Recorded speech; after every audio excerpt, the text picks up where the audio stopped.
Squeakies, my folks in the South Thinkers. This is Elvis Reviews Podcast. My name is Craig, transmitting from the beautiful Swampy Mango of South Florida. And today's date, Sunday, October 7th, 2018. So let us begin.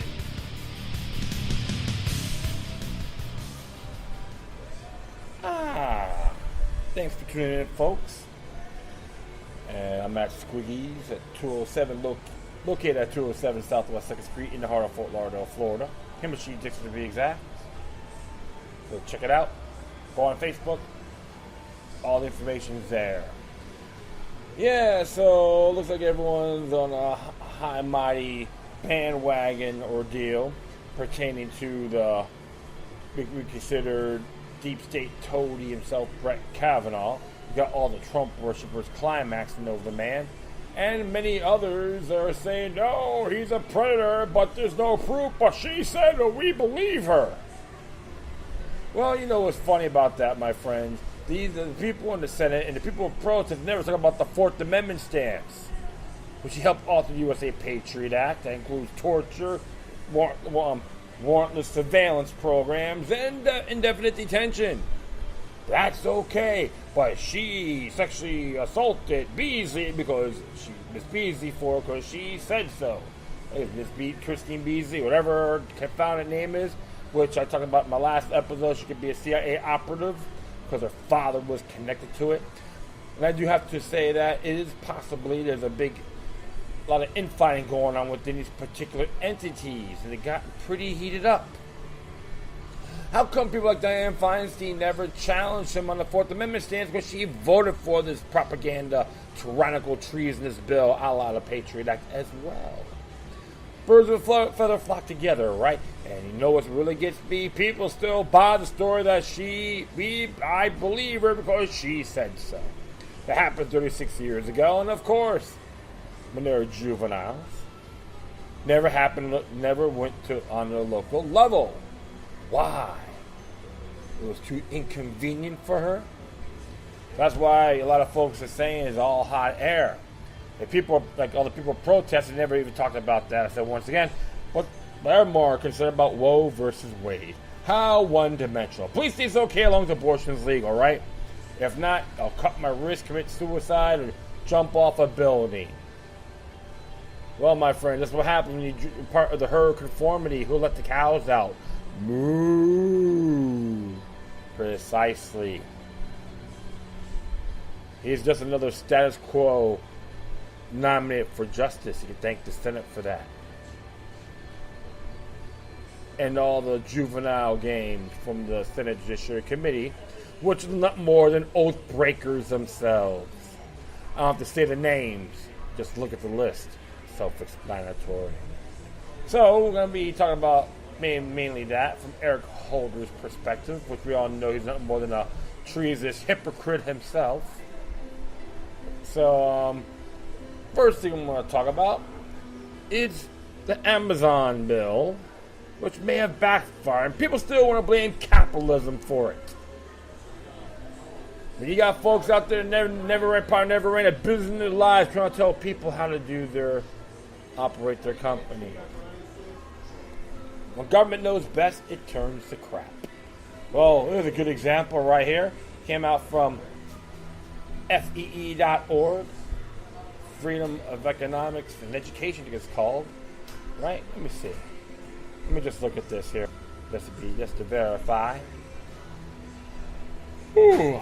Yeah, Foundation for Economic Education. That's the name of the site, FEE.org. It's entitled, Bernie Sanders' Misguided Amazon Bill Would Backfire on Workers. Right. It is by David Cruiser. As it says here, no single company gets perhaps as much attention in news as Amazon.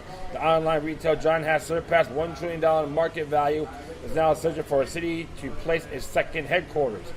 Amazon has done enormous good in making Americans' lives more convenient, but not everyone is a fan. Attacking Amazon, Senator Bernie Sanders has introduced a bill targeting Amazon and its founding CEO, Jeff Bezos, appropriately labeled the Stop Bad Employers by Zeroing Out Subsidies Act. Stop Bezos. This bill is an unabashed attack on Bezos and his immensely successful company. Scott Bezos is meant to insensitivize large companies like Amazon to pay a living wage. All hail to mercantilism, right? Senators define a living wage as $15 an hour. This bill will require such companies to pay taxes, dollar for dollar, on the amount of government assistance its employees collect. Is this alternative reality? Every dollar of government assistance allows Amazon to pay their employees $1 less. The implicit logic of the Stop Bezos Act is that Amazon pays its employees subsistence wages, just enough to keep them from starving. This is an alternate reality. Every dollar of government assistance allows Amazon to pay their employees $1 less. Were this true, the simplest, most effective solution would be to deny any government benefits to the employees of big bad companies like Amazon. These employers would then have to raise pay, matching a cut in public benefits dollar for dollar, or risk losing their employees to starvation. The real world. In reality, employers, both large and small, have to offer wages and benefits at least as attractive as those of the next employer.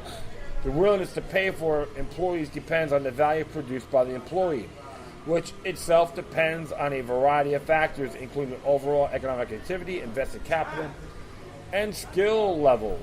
Wages also depend on the willingness of workers to trade leisure time for income. Government assistance actually make workers less willing to give up leisure time, since it makes it easier for people not to work. That is, it forces Amazon to pay more, not less, to get its workers. Research completed by several nonprofits, including the New Food Economy, indicates that Amazon employees are indeed taking advantage of food stamps in their states, a sign their income may not be sufficient to provide for everyday needs. Yet Amazon spokeswoman Melanie Etches stated that such research was a misrepresentation of a fact that also includes data on Amazon employees who work part-time or temporarily.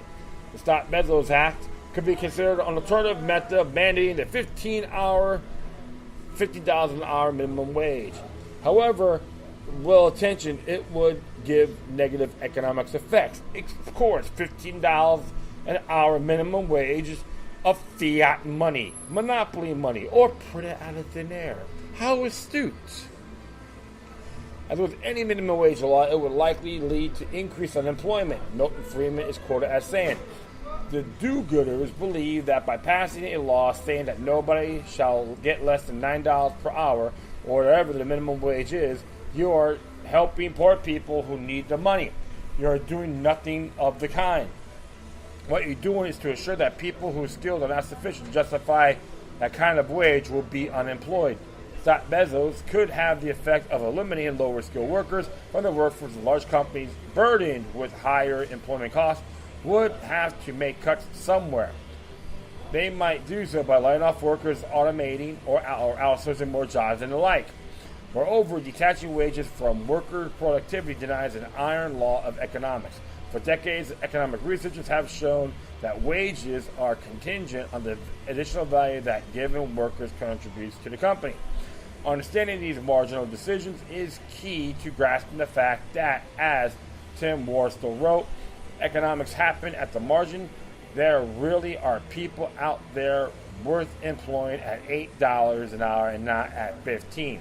Similarly, there are tasks worth having done at $8 and not at $15. The law would hurt those it's trying to help.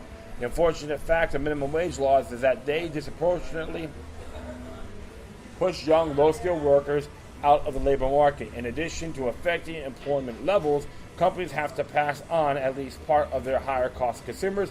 A Heritage Foundation report has showed that when faced with rising employment costs, companies pass along costs to consumers. The fact is that wages mandate are job killers. They shrink the economic pie by increasing costs and reducing output. That's hardly the outcome Sanders should want to Stop Bezos Act. As Vice President of the Texas Public Foundation, Chuck DeVore, sincerely wrote, many politicians seek to win votes by giving stuff away. In the case of the minimum wage laws, they are substituting political judgment for the considered calculation of both employers and employee operating in a free decision transaction of money for labor. Americans should be wary of politicians' attempts to win votes by promising living wages. Just as importantly, they should follow Rostow's admonition. Don't forget that economics happens at the margin. This was originally written in Daily Signal. I'm not really too crazy about a lot of their articles anyway, but it has its pros and cons like everything else. But see, one of the things you got to look at, my friends, politicians can't tell companies how to make a living, how to hire people. Usually, if they're going to organize the union, it's a whole different ballgame. But what Sanders is trying to do is trying to tell them, you guys are bad and wicked. You got to give them $50 minimum wage. What's funny about that? So why the hell he still supports fiat money? Something to think about to all you Sanders worshippers out there. You know me, don't get me wrong. There's times I agree with some of his stuff, like no sanctions and no wars, and I do admire him for that. But on the other hand, there's a lot of areas I'm real critical of, and one of these is trying to tell the state how to do their job. As soon it's going to be your personal life, it's going to tell you how to wipe your rear ends. They need to butt out. Supply and demand. That's how the free market goes. If your capitalism is bad because Amazon is even claiming some other reports that Amazon's been cutting back on benefit bonuses and all that, they have a budget too, regardless of $1 trillion in market value. They have a budget. Plain and simple. You don't have to do business with them. I don't either. I know Spreaker is part of Amazon. That's okay. I'm not going to be knocking. I'm not going to be knocking completely. But the truth of the matter is, you cannot go around telling people what to do. So that's just how I see it. Only way to do it, don't do business with them. Period. All right. Speaking of that, Eric Holder is from the FreedomOutpost.com. Hypocrite Eric Holder laments Kavanaugh confirmation while ignoring his own transgression. As predicted, Democrats were unsatisfied with the results of the FBI investigation conducted at the behest of Senate Jeff Flake, Republican from Arizona. But Kavanaugh was confirmed after the Nothing Burger report was presented to the Senate. The fake piety and righteousness exhibited by charlatan, corrupt, crooked, criminal, traitorous Democrats over the confirmation of Brett Kavanaugh to the Supreme Court is worse than hypocrisy. It's a pot meet kettle type of mental illness. Of course, this surprised no one since the response of these anti-constitutionalists is doubling down on their agenda. And I like his little quote here. It says here, with the confirmation of Kavanaugh in the process which led to it and the treatment of Merrick Garland, the legitimacy of the Supreme Court can justifiably be questioned. The court must now prove, so it works, that is worthy of the nation's trust.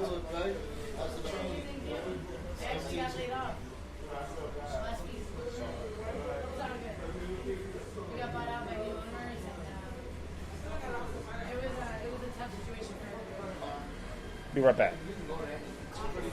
Yeah, so I had to laugh about that. We all know Eric Holder's not more than a treasonous hypocrite anyway. This is what he has to say. The former AG contemplating for a 2020 bid for the presidency means the contempt of Congress for its refusal to turn over information and documents related to Hussein Sataro administration scandal, Fast and Furious. So you're going to have this butt lug want to get his bid for the presidency.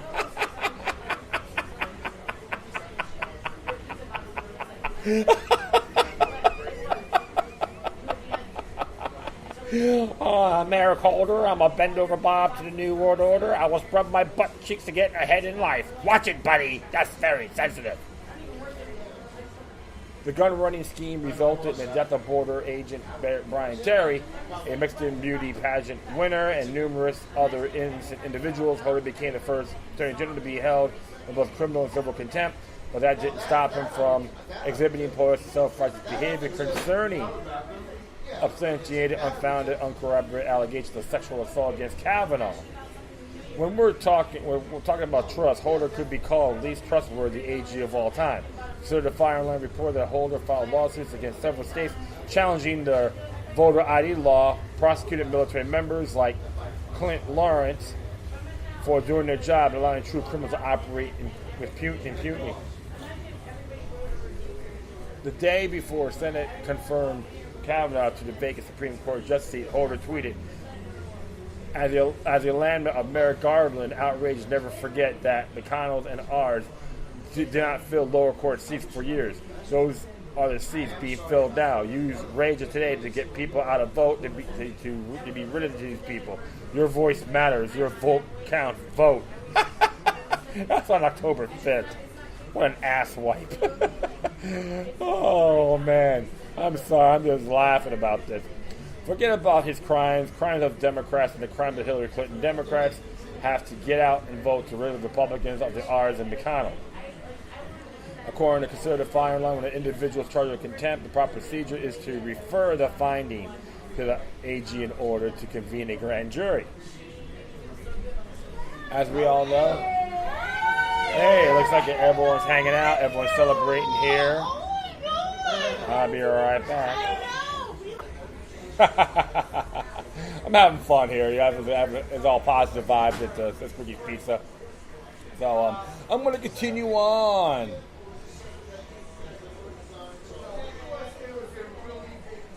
Holder has zero credibility in terms of legitimacy of anything but trustworthy. Moreover, Holder should not be allowed to throw his hat into the ring for the oath of office because he remains in contempt of Congress, is a criminal and an insurrectionist. A treasonous quack. He's no Frederick Douglass. Okay, or Dr. Walter Williams. He's just another tyrannical bellboy. That is Eric Holder, who is a conglomerate to Janet Reno. Okay?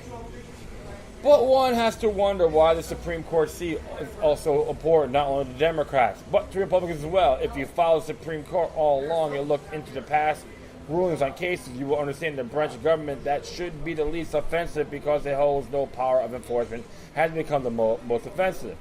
With the false rhetoric that the Supreme Court rulings are law and the people complicit in allowing that lie, this republic is under the thumb of 9 black-robed individuals who adjudicated according to their personal preference and ideology instead of the law and the Constitution. Filling this last seat, either anti-constitutional control of the court or constitutional control of the court, should Kavanaugh ditch his middle-of-the-road pass to vote along the constitutional line on some things while possibly being the deciding vote on violations of the rights of the people. Well, how come he... okay, I'll continue on here. Because Kavanaugh was nominated by Trump, Democrats fear their push for a full social society and their agenda of one-party rule has been placed by risk of derailment. They believe their anti-constitutional insurrectionists are jeopardized by Kavanaugh. While Kavanaugh is a crapshoot when it comes to upholding the Constitution and protecting God-given individual unalienable rights, because he has demonstrated in the past his willingness to go along with the government violating the Fourth Amendment in the name of security. These Charlestons fear their own criminal activity could be exposed to the public. The potential takedown of the deep state and being held criminally responsible for their actions resulting in prison time, fines, and losses of their cushy jobs. Of course, Republicans are about in the same boat.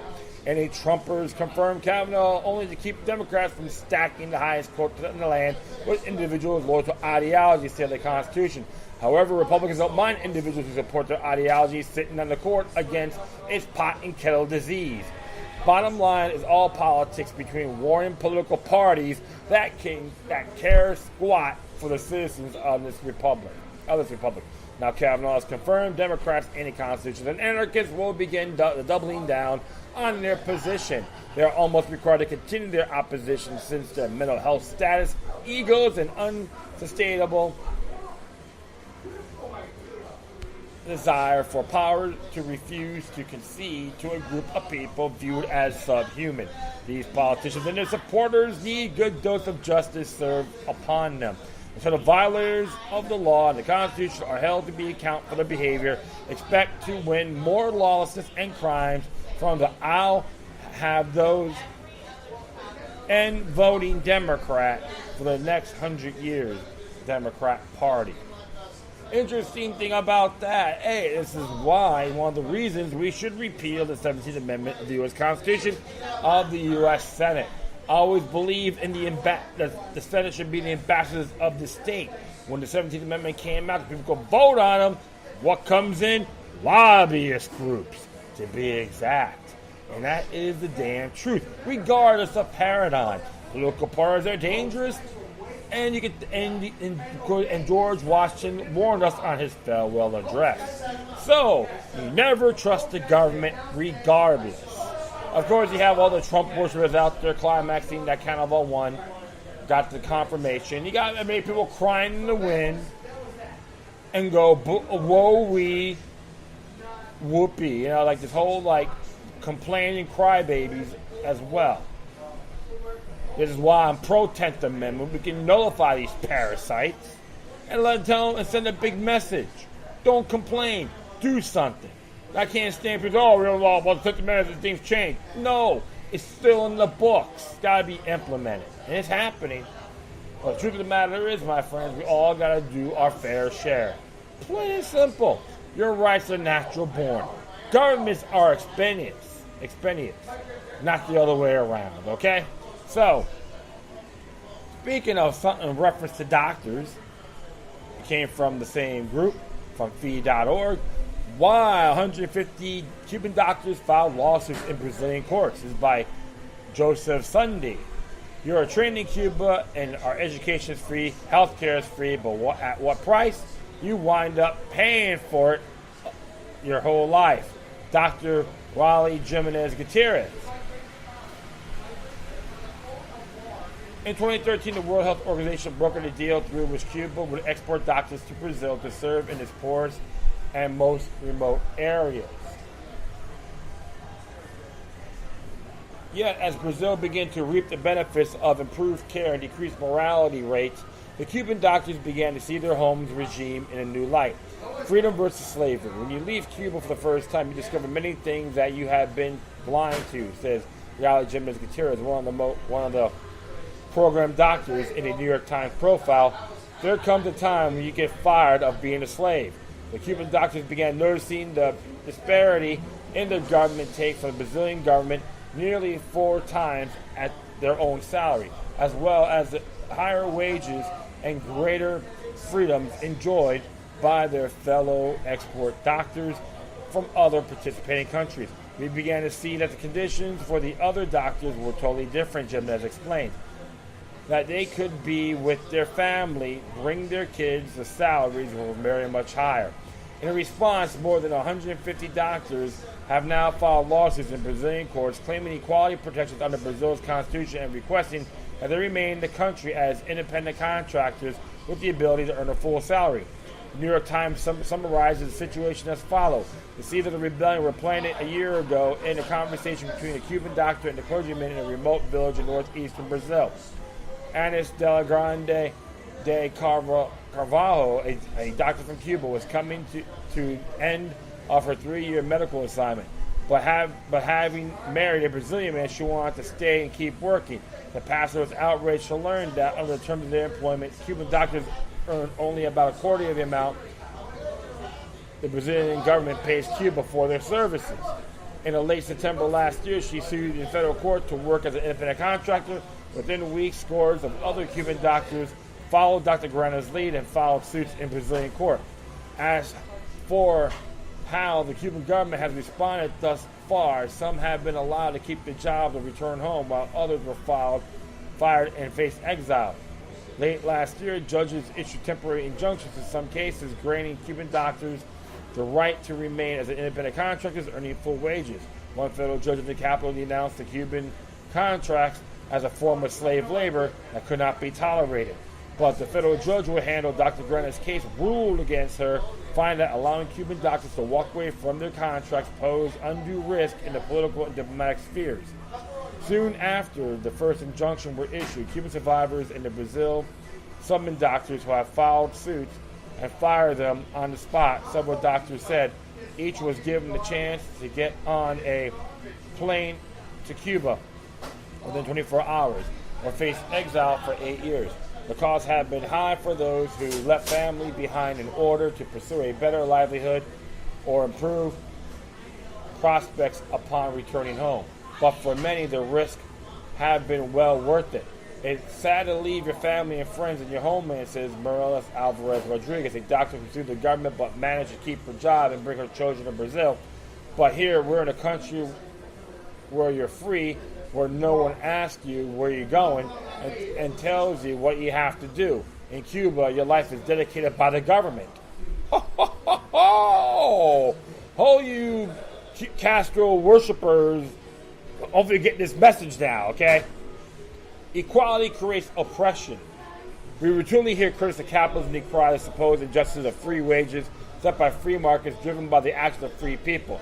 Without the steady hand of heavy government control and redistribution, real to the ideals of equality and justice will never prevail.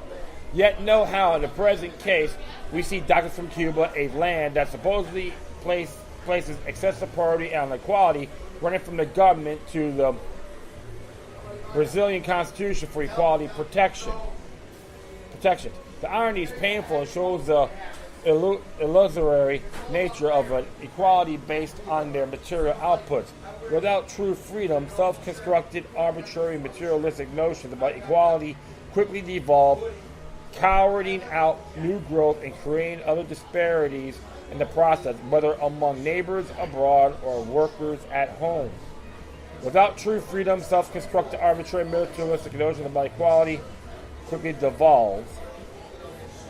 And it says it again, and I do apologize for that. Likewise, when given a taste of freedom, the view gets clearer, and the supposed communist idea of equality are quickly placed in the context of what's truly at the driver's seat: control. To all you communist sympathizers out there, hopefully you're learning from this. You want the government to tell you when to wipe your rear ends and so forth? You want to support tyrants that want to tell everyone else what to do and soon be a subject every month? You don't want to be complaining. That's why, my friends, government means control of the mind. This article was reprinted with permission from the Action Institute. I link fe.org for reprinting it. It's awesome. But one of the things you got to say, things are happening in Cuba as well. There is an anarcho-capitalist over there, too. He's maybe considered a threat at the moment. When more people learn about these things, you can give the government a big finger. Either ones who are Batista supporters, you give a big finger as well because you're the dictator himself. These people just hate competition, even in government. I want to control who controls who, right? That's how you gotta look at it. So you know what? I pay homage to these doctors for doing what's right. I want to see their lives better. You don't want to be detained. You don't want to be owned. They're not peasants. They're beautiful people. Cuba has a lot of beautiful people too, in that island. It should not be suppressed. All right, you can't even criticize their government because that's considered a threat according to their country's constitution. All you gotta do is read it. It's not that hard. Well, my friends, that's how it goes. When you open up your eyes, you appreciate life more. You see things a lot broader. It should be happening here as well, which is occurring. All right, do one more here. Came from LouRockwell.com. Those reprint it, if I'm correct.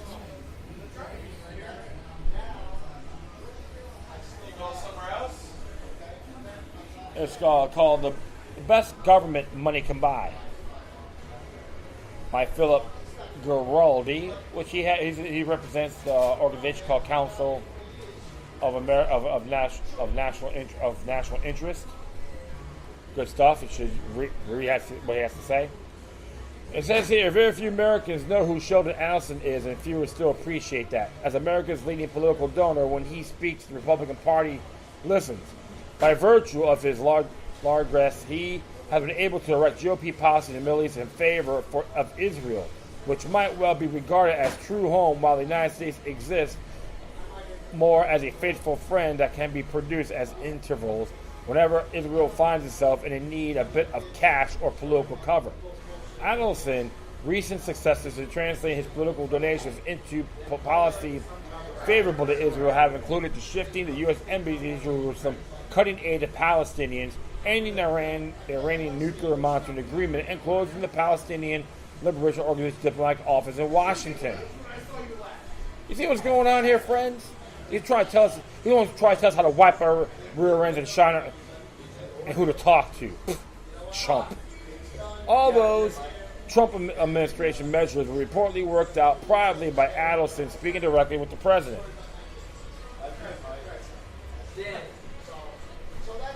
Adelson's activities and buying politicians reflect what he believes. He reportedly having said that there's no such thing as a Palestinian, nor did his worldview include more concern for the country that had sheltered him and made him wealthy. He served in the U.S. Army in World War II, and he said that he regrets having done so, as he would rather have worn an Israeli Army uniform. He also expressed his desire that his son might become an Israeli army sniper.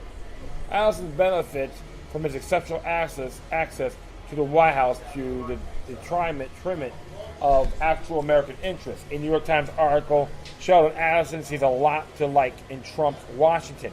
States that he enjoys a direct line to the president and meets the president monthly in a private in-person meetings and phone conversations. He has been delighted with an openly expressed threats emanating from the administration's key foreign and national security policy spokesman regarding Iran. We would like to see the United States go to war with the Iranians to destroy their government and to bring some kind of regime change. And judging from recent developments, he just might get what he seeks, which could easily have catastrophic consequences for the entire region and beyond. We'll throw his old ass in the front line, right? Adelson is somewhat unhinged on the issue of Iran and has even called for dropping a nuclear bomb on the desert region of the country as a negotiating tactic to show we mean business. The Washington that could then impose its demands on Iran from a position of strength. If Iran continues to resist, Adelson would like to drop next one on Tehran. If Tehran were to be nuked, millions of Iranians would die, which doesn't bother Adelson one bit. Such a development would, in Adelson's opinion, be good for Israel, which is his primary concern. Yes, Adelson's saying he's proudly be anti-Semitic. Yes. Adelson's power over policymakers is also evident in what the House does not do. Israeli snipers have shot dead at least 143 unarmed Arab demonstrators in Gaza without so much as a word of condemnation coming out of Washington. Thank you for exceptionalism, right? Indeed, the Donald Trump ambassador to Israel, David Freeman, has gone out of his way to defend killing and also support the expansion of the illegal Israeli settlements on the West Bank. Adelson is also widely believed that he had in hand in personal changes in the White House. He has used his money and influence to advance the careers of the United Nations Ambassador Nikki Haley, National Security Advisor John Bolton, and Secretary of State Mike Pompeo, which, while also arranging the removal of H.R. McMaster and Rex Tillerson for being anti-Israeli. Interesting. All right? On that. And not sufficiently willing to go to war with Iran. Defense Secretary James Mattis, the only actual adult remaining in the room where foreign policy is discussed, is believed to be the next target for the removal. How does Adelson do it? Money talks. He's worth an estimated $35 billion. His fortune came from casinos both in the U.S. and in China, which some might consider to be a promotion of vice. To buy and maintain the Republican support for right-wing Zionist policies, he has donated what is from his pocket change, $55 million so far this year, in support of GOP candidates in the midterm elections. In 2016, he gave large sums to the Trump campaign and to other Republicans, donating $35 million to the former and $55 million to top two Republican PACs, the Congressional Leadership Fund and the Senate Leadership Fund. In America's corrupt political culture, a monster like Sheldon Adelson can buy both a White House and Congress on behalf of foreign government for a paltry of $150 million or so. It is a reasonable investment from him given his views. As through him, Israel is able to control a large slice of American foreign policy while also receiving billions of dollars each year from the U.S. Treasury. And those who think it would be different if the Democrats were in charge, think again. The Democrats have their own Adelson. His name is Haim Saben, an Israeli-American media magnate who has said he is one issue guy, and my issue is Israel. He's also the largest individual contributor to the Democratic Party. So he's saying Haim Saben has more power, financial power, than George Soros, according to this, the way it was written. So I will always tell everybody this: keep this in your memos. Of course, like I said, I'll repeat myself again. George Washington warned us about bad influences, including foreign nations, trying to influence the United States government, and of course, Federalist Papers 2 through 5, written by John Jay. Do me a favor, read these things before refuting and trying to defend Israel. All this, you know what? Because with all due respect and in good faith, I support the United States first over Israel. None against the Israeli people, but they have their criminal elements, rogue elements in their government as well. So, my friends, think for yourselves. Don't rely on these idiots. I'm just wondering if Sheldon Adelson donated money to Ron DeSantis, like George Soros gave his money to Andrew Gillum. That's right. Like I said before, they're both pro-establishment candidates.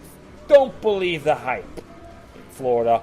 Just be vigilant. Don't trust these people at all. And that is it. I thank everyone for listening. Plus, feel free to download and share to social media networks.